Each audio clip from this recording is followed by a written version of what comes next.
Good morning, Mike, and thanks again for your time with Blue Notes. You've been in Europe and you've been in Bangkok on your way back to Australia, and you've been back now for a few weeks after Christmas. It'd be good to just get a general sense of what you're seeing 2015 shaping out, like a general outlook, and then maybe we'll talk about some of the individual regions. Look, I think it's going to be another relatively tough year. I don't think we've yet got over the global financial crisis. We're still working our way out of that, and there's some way to go.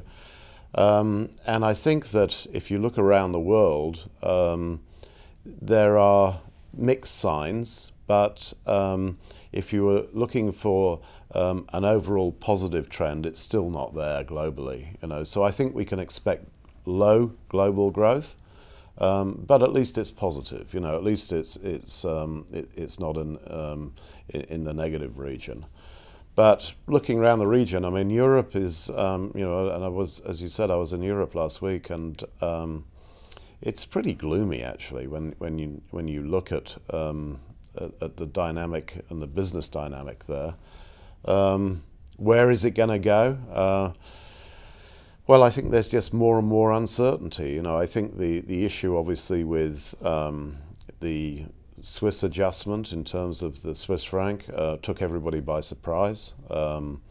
And of course there was no guidance, nobody was very clear as to which way that would go, and as a result, of course, the appreciation of the Swiss franc really, I think, took everybody by surprise, and frankly you wouldn't go to Switzerland on holiday right now. It's a bit too expensive. It was expensive before, it's even worse now.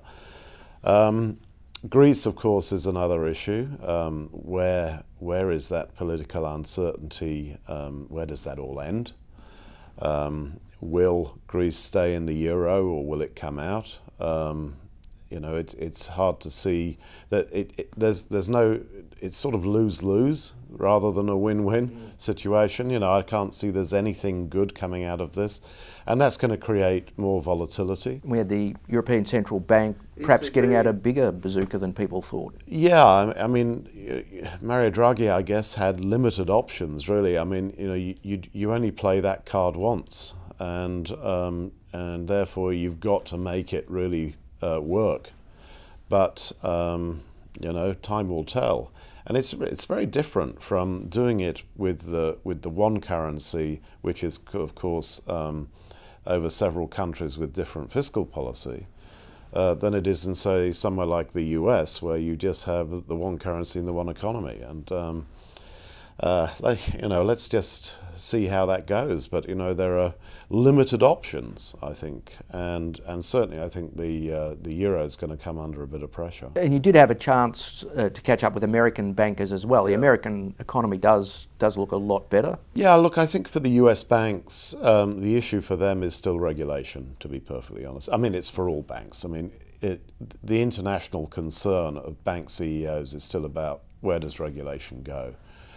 For the US, of course, there's still a bit of a push for the banks to be broken up, and that's still got a fair amount of that theme is still running. Obviously, the amount of regulation in the US, the different supervisory bodies, there's still an awful lot of uncoordinated regulation. But the economy is going okay, so that is the positive side, and of course with the reduction in the oil price, that of course for most countries that is having a benefit. Most countries being importers of oil, so that there is a bit of stimulus there.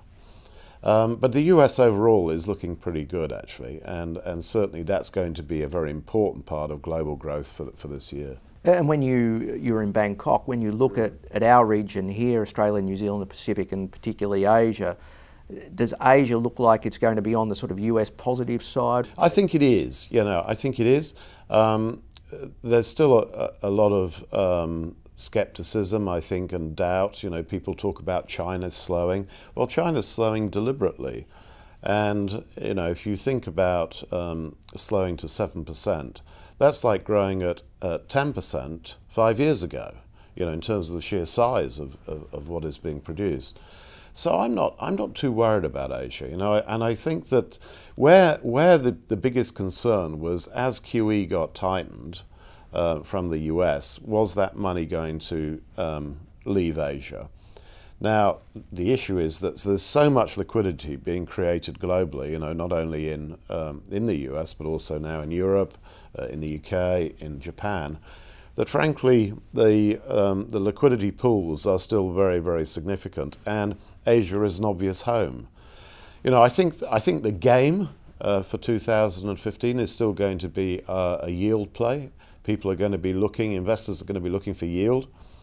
And this is the part of the world where you're most likely to get it. So that is the positive side. When it comes then, coming south to Australia and New Zealand, ANZ actually reduced its growth outlook for Australia last week and factored in perhaps, well, some interest rate cuts now.